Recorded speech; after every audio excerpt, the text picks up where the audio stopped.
mentality. I was listening to Bishop OYEDEPO. He said he was in Lagos for 21 years.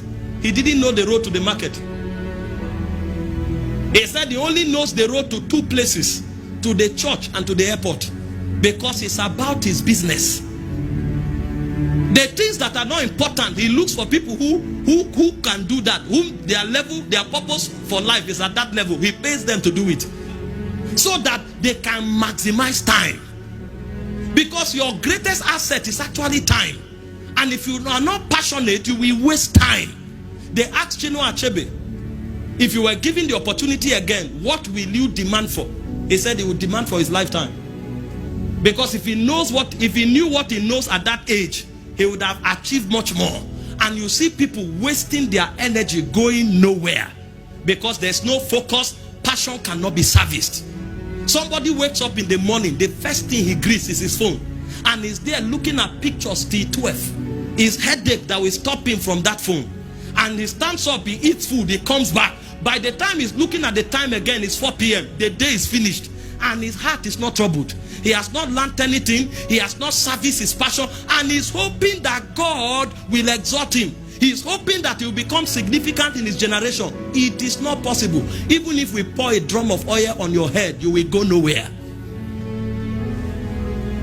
Learn to service your passion. See, find out where you are going to. Build your whole life around it.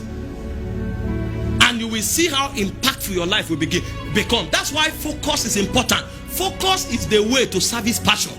And then resilience is the capacity to bounce back anytime you fall.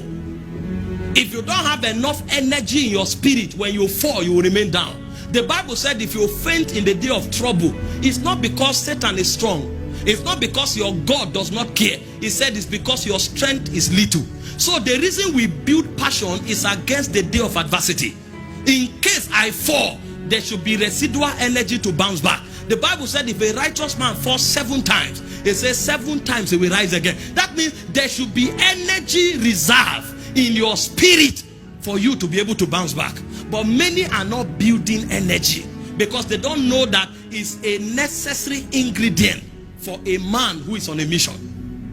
Did you read the story of the foolish virgins?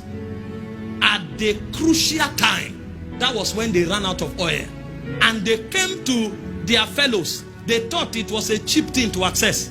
Give us oil. They said no, oil is not given, it's bought. And they said go to them that have and buy. Unfortunately, there was no time. And that's the problem many people have. They discover on their deathbed the things they should have done in 70 years. And in 5 seconds, their whole lifetime runs through them. And they realize they wasted all their time doing nothing. Please, don't be found anywhere that does not have an impact on your destiny. You should be able to discipline yourself. Paul said in 1 Corinthians 9:27, I beat my body, I bring it under subjection. Especially those of you who are graduating today. See what this training has done to you. In 6 weeks, one person wins 200 souls.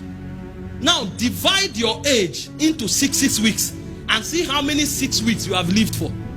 Some of you have lived for over 106 weeks, but the impact you have had in the last 6 weeks is more than all of the 99 6 weeks that you have lived, because you were not mature in your understanding to become deliberate about your timing.